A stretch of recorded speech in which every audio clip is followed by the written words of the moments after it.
Dave. How do you spell Equalizer? We just got back from seeing The Equalizer 2, starring Denzel Washington. Now we're here, ready to review it. So, Chris, Dave. do you want me to go first and give you my score? All right. Yeah, you go first. I will start. You got yours ready? Yeah, but I want to let you just blow through your points. Go ahead. I want to hear your score before you blow through. Okay? But I'll go ahead. I give this movie a 6. Okay? I thought it was boring. I was bored the entire time. Even during most of the fight scenes, I was still bored. Does that say it didn't have any redeeming qualities? No, it had a lot. I liked the story was generic. I mean, I liked the message it had, so to speak, of all the ways I liked his character, but I was just bored. It was slow. It was slow. You're right. It was slow. It drug way too much. Yeah, I kind of felt the same way as you.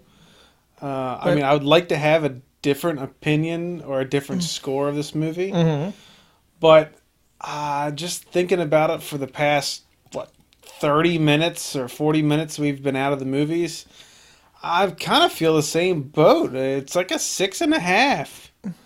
Quality-wise, I mean... I was going to go 5.5, but I had to give it a little higher just because of some things I saw. Denzel is always he's so delicious. He's a good guy. I love him. And I like most of the movies he's in. Like, I can't think of a bad movie I've seen him in. Yeah, okay, so let's just go from the standard old man... This is like almost a genre now. Let's go from the old man revenge flick. Right. Now, you have Bruce Willis in Death Wish. You have Liam Neeson in every single you had flick. What was the one with a lot of them? Yes. So the first Equalizer I liked a lot. I loved it. It was better than this. It was better than the way second better. One. Better than the second one. The first part of this movie was just...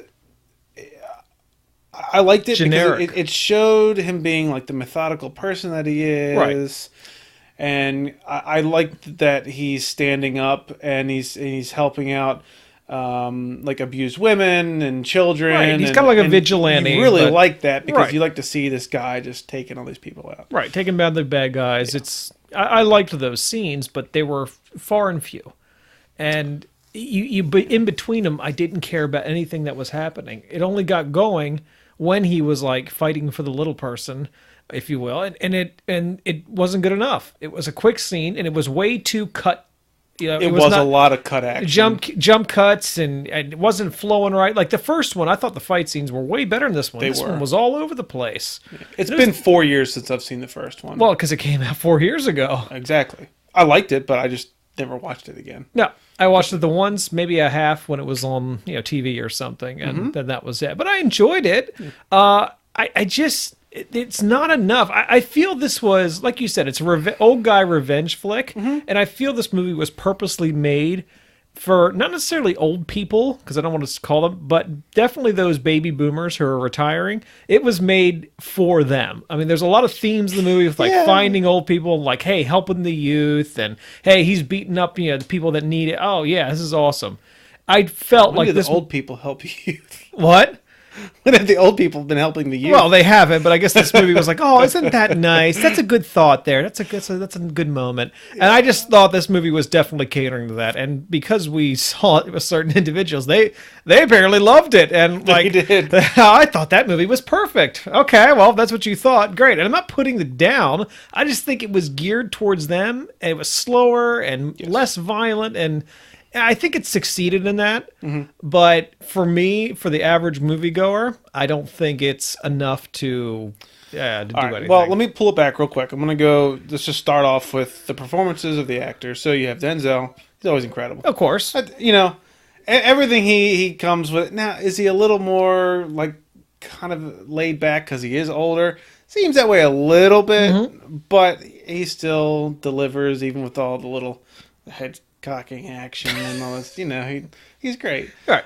Pedro Pascal was good. I mean, he was fine in it. The performances in themselves, there wasn't a bad performance per se. No, and the one kid that he was helping, I thought he did a good job too. Yeah. I don't know his name, but yeah, I thought he did a very good job for the part he had. I bought it 100%. That was good. Some of the camera work or the lighting was really dark. Yeah, there were some scenes parts where they were either driving or going through the houses and like hunting scenes, and you're going, turn it up. I can't see what's happening. And certain parts, maybe it was the movies, the particular movie theater we were in. Perhaps, but I think that was purposely done. In some parts, I know they were doing it on purpose because of the way things were happening. I don't want to get into a spoiler of what happens in the movie, but I guess there's certain visual things they're like, oh, okay, because that's the environment they're in. But I still think you could still make it clearer to see what the audience has. Yeah, so, it was just as far as a lot of the action was jumpy. Between that and the darkness, and just a lot of times you couldn't tell what was going on. So that was kind of a downer. There was just things in the movie that didn't belong in them, and it just made no sense towards the... And we'll talk about this more in our discussion video, but it's just a shame because I liked the first one, and it seemed like it was going that way, and it just never got going. Like, it never picked up momentum, and the fight scenes and little action scenes weren't good enough to keep this movie exciting at all. So would you find it entertaining? Would I, or did I? Or did you find it entertaining? I felt... were you entertained? I thought parts of it were entertaining. Right, I'm right there. I was not thoroughly entertained through the whole movie. It was slow, and not to say that I was bored out of my mind, but it was slow. Right. It was just slow. Okay, so rewatchable for you? Would you ever watch it again? I wouldn't really necessarily feel the need to just go out and watch it. No. If I were watching it, or if Dad or somebody was watching it, an older person were watching it, and they're like, "Oh, I happened to pass through when there's a certain scene on, go, oh, hold on a second," and I'd watch Denzel maybe kill a few people. Yeah, well, that's about it. But if it's on another scene, you're like, oh, wait, the action doesn't happen for at least another 50 minutes. I'm going to bolt right now or change the channel. So you say overall 6. Yeah. Oh, you said 6.5. You said 6.5. Yeah. I mean... you said you found it mildly entertaining. I'll say I was bored the entire time. Isn't that sad that I don't know if I give it a 6 or 6? It's that shows you something about the movie. I was bored the entire time. Even the action scenes, the few there were, one of two of them was like, oh, okay. But that was like 5 seconds worth. I was bored the whole movie. There's even some great Denzel moments. Yeah, but I was still bored. There's some great Didn't pick up for me. Story-wise... No, not rewatchable for me. And yeah, I'm leaning on a 5.5, but I'm going to go 6 just because I like Denzel and I like some the same score. You gave it 6.5. I said 6. Who cares? But it doesn't matter because I mean I would not go to theaters to see this movie. Oh, you don't need to. There's no point in it. Nope. No, you don't have to. Don't do it. I'm not saying you're going to waste your money, but you're just going to be bored like I was. Ugh. And the sad thing is, I know. I don't know who wrote the movie. I didn't look into it, but as the director, it's the same. I'm pretty sure it's the same director as Training Day. And I think really? I think he did Magnificent Seven, which is an okay movie, and he did the first Equalizer. I think. I need to double check. I should check my facts.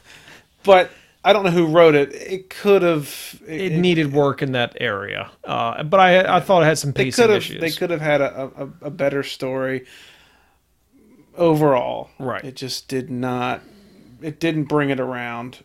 It started small and then kind of felt like it wanted to go a little bigger, but then it got mixed up in itself. I don't know. Yeah, it's a shame. So, there it is. Equalizer 2. Tell us what you think. Like, comment, subscribe, and we'll have our discussion video after where we'll briefly discuss spoilers, plot holes, and everything else wrong with the movie.